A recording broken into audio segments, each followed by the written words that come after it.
Hello दोस्तों, स्वागत है आपका अपने यूट्यूब चैनल एटी मैथ्स अड्डा पर। तो दोस्तों, आज की इस वीडियो में हम लोग HCF यानी कि महत्तम समापवर्तक को सीखेंगे। दोस्तों, कल की वीडियो में हम लोग LCM सीखा था और आज की वीडियो में हम लोग HCF यानी कि मौसौ सीखेंगे। HCF का फुल फॉर्म होता है दोस्तों हाईएस्ट कॉमन फैक्टर। कल जो हमने लिखा था highest common factor, highest common factor क्या दोस्तों, हाईएस्ट कॉमन फैक्टर।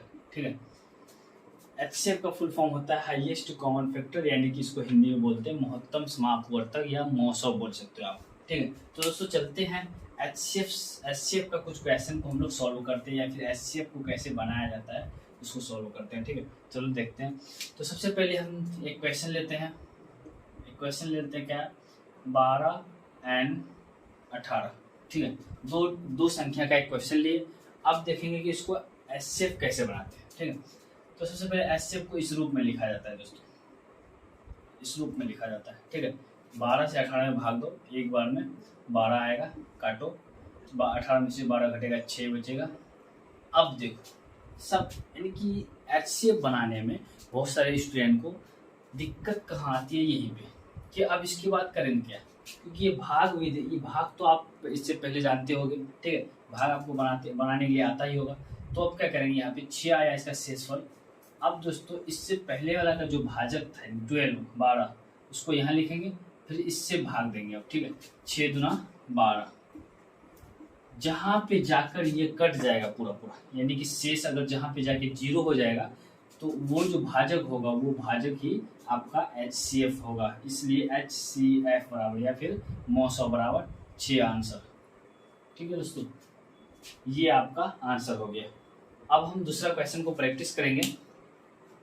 दूसरा क्वेश्चन को प्रैक्टिस करते और 3 संख्या वाला क्वेश्चन को लिखते हैं। ठीक है, 3 संख्या वाले क्वेश्चन को लिखते हैं। दूसरा क्वेश्चन होगा ये आपका, कि दूसरा क्वेश्चन आपका ले लेते हैं 15 एंड 25 और 30।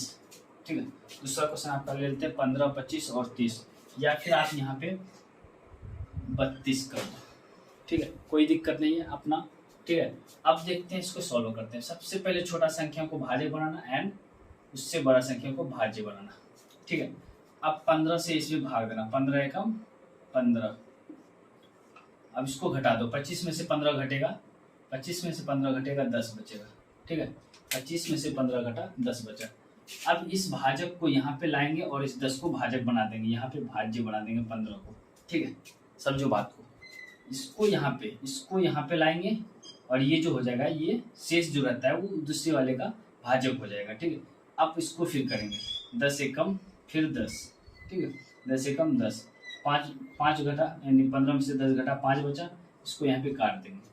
अब फिर क्या करेंगे, अब जब यानी क्या होता है दोस्तों, कि जब तक ये कट ना जाए, जब तक यहाँ पे शेषफल 0 ना आ जाए, तब तक हम HCF डिसाइड नहीं कर सकते कि कौन सा HCF सही होगा, कौन सा आंसर होगा। ठीक है, तो इसको हम यहाँ पे लिखेंगे फिर 5 दूना 10।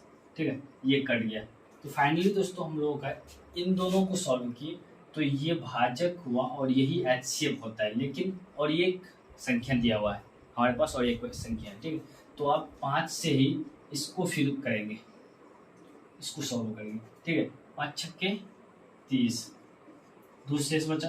अब 5 को फिर इसके इसमें उतारेंगे, 2 दूना 4, 1 बचा। अब यहाँ पे क्या होगा दोस्तों, कि फिर यहाँ पे 2 को यहाँ लिखेंगे और 1 से भाग देंगे, 1 दूना 2, कट गया। यानी कि यहाँ इसका मौसौ जो होगा, यानी कि HCF जिसको बोलते हैं, HCF बराबर 1 आंसर। HCF बराबर 1 आंसर, जो यहाँ पे भाजक होगा वही आपका आंसर होगा। तो दोस्तों ये विधि आपको बहुत ही अच्छा से समझ में आ गया होगा, क्योंकि ये भाग विधि द्वारा है। ठीक है, अब हम लोग देखते हैं थोड़ा कि गुणनखंड विधि द्वारा HCF को कैसे बनाते हैं। किस विधि, गुणनखंड विधि द्वारा। ठीक है, गुणनखंड विधि द्वारा HCF को कैसे बनाते हैं। इससे पहले जो हम देखे थे भाग विधि था, ये गुणनखंड विधि द्वारा हो जाएगा। ठीक है, गुणन ऐसे लिख सकते हो आप, कोई दिक्कत नहीं। गुणनखंड विधि। ठीक है, गुणनखंड विधि द्वारा। तो गुणनखंड विधि में अगर हम क्वेश्चन लिखते हैं, क्वेश्चन क्या लिखेंगे, 8, 12 और मान लो कि 16 को लिखें, ठीक है, 8, 12 और 16 को लिखें, ठीक है। तो 8 का पहले गुणनखंड लिखेंगे, 2 दूना 4, दूना 8, ठीक है। 12 का गुणनखंड लिखेंगे, 2 दूना 4, 3 12। 16 का गुणनखंड लिखेंगे, 16 का गुणनखंड हो जाएगा 2 दूना 4, 4 दूना 8, 8 दूना 16, ठीक है। ये आपका हो गया 8 का गुणनखंड, 12 का गुणनखंड एंड 16 का गुणनखंड। अब क्या होता है दोस्तों कि सबसे कम, यानी कि इसमें क्या है कि हाईएस्ट कॉमन फैक्टर, यानी कि गुणनखंड कैसे करेंगे, एचसीएफ यहाँ पे कैसे आएगा, यहाँ पे भी हम लोग करेंगे कॉमन, यानी कि कॉमन। एलसीएम में हम लोग किए थे कि सबका कॉमन लिए थे, बाकी जो बचा हुआ था उसको भी लिख के गुना कर दिए थे। लेकिन एचसीएफ में ऐसा नहीं होता है, जो कॉमन होगा सिर्फ उसी को लिखेंगे। जो तीनों में कॉमन होगा, 3 अगर संख्या हो 3 में, 4 संख्या हो 4 में, 2 संख्या हो 2 में, जो तीनों या दोनों में कॉमन होगा उसी को सिर्फ लिखेंगे। जितना संख्या यहाँ पे रहेगा उतना में अगर तीनों में कॉमन है, तीनों में, तो उसी को हम सिर्फ लिखेंगे। यहाँ पे देखो, यही 2 सिर्फ है, 2 यहाँ पे, 2 यहाँ पे, तीनों में कॉमन है, तो इसी को सिर्फ लिख के 2 दूना 4, ये हो जाएगा आपका HCF। अगर आपको इस पर अगर बिलीव ना हो तो आप इसको भाग विधि द्वारा बना सकते हो, ठीक है। भाग विधि द्वारा इसको प्रैक्टिस करो और आप मिलाओ कि ये क्या है, आंसर गलत है। तो चलिए, और ये क्वेश्चन इसी पे आधारित प्रैक्टिस करते हैं। आगे क्वेश्चन लिखते हैं हम, ठीक है। बने रहिए वीडियो में, घबराइए मत, धीरे धीरे हम लोग HCF को भी अच्छा से सीखेंगे, क्योंकि आप क्वेश्चन को सीखेंगे, यहाँ पे वीडियो देखेंगे, जब तक आप प्रैक्टिस नहीं करिएगा तो आप नहीं सीख पाइएगा, ठीक है। क्वेश्चन का ज़्यादा से ज़्यादा प्रैक्टिस करना होगा आपको, ठीक है। तो चलिए दूसरा क्वेश्चन लिखते हैं। दूसरा क्वेश्चन होगा, दूसरा क्वेश्चन मेरा हो जाएगा आपका यहाँ पे, मान लो कि ले लेते हैं 50, 100 या फिर 150, ठीक है। ये हो गया हमारा क्वेश्चन सब, ठीक है। तो पहले 50 का अभाज्य गुणनखंड करेंगे, ठीक है। 2 पंचे 10, 10 पचे 50, ठीक है। 100 का अभाज्य गुणनखंड करते हैं, 100 का अभाज्य गुणनखंड हो जाएगा 2 दूना 4, 4 पंचे 20, 20 पंचे 100, ठीक है। एंड 150 का अभाज्य गुणनखंड हो जाएगा। अगर दोस्तों आपको इस तरह से अगर गुणनखंड करने नहीं आएगा, इस तरह से अगर आपको गुणनखंड करने नहीं आएगा, तो आप यहाँ पे कर सकते हो इस तरह से, जिस तरह से एलसीएम करना सीखा था, ठीक है। इससे पहले के वीडियो में, कल का वीडियो में आप लोग एलसीएम जैसे सीखा था उस तरह से आप कर सकते हो। जैसे यहाँ पे 150 2 से कटेगा तो कितना बार में कटेगा, 75 दूना 150, ठीक है, 75 बार में। फिर यहाँ पे अगर 2 से नहीं कटेगा तो 5 से देखना है, 7-5 बार, 3 से देखना है, 3 से कटेगा, 3 दूना 6, 1 25 या 75, फिर 3 से नहीं कटेगा, 5 से काटना, 5 25।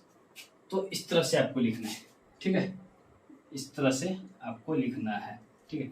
ये हो गया गुणनखंड करने का तरीका। गुणनखंड करने का तरीका अगर आपको पता होगा तो गुणनखंड विधि द्वारा आप HCF एंड LCM को अच्छा से सॉल्व कर सकते हो। तो देखते हैं यहाँ पे HCF क्या होगा, HCF बराबर यानी कि हाईएस्ट कॉमन होने, सबसे ज्यादा कॉमन, तीनों में ऐसा संख्या होना चाहिए जो तीनों में कॉमन होगा। सिर्फ और सिर्फ यहाँ पे हमको 2 ही दिख रहा है, ठीक है, 2 दिख रहा है, और यहाँ पे 5, 2 और 5, ठीक है।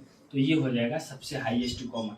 तो 2 को लिखेंगे और 5 को लिखेंगे, और एक 5 है, और एक 5 है, ठीक है, और एक 5 है, यहाँ पे 5 को भी लिखेंगे, ठीक है। तो अब यहाँ के करेंगे, यहाँ पे क्या करेंगे, 2 पंचे 10, 10 पचे 50, आपका यहाँ का HCF हो जाएगा 50। यानी कि ऐसा कॉमन लेना है, ऐसा संख्या लेना है जो तीनों में होना चाहिए, बाकी ये सब नहीं करना है, ठीक है, क्योंकि ये LCM में लिया जाता है, HCF में नहीं। तो दोस्तों वीडियो अगर पसंद आया तो लाइक करें, चैनल को सब्सक्राइब जरूर करें। Thank you, best of luck.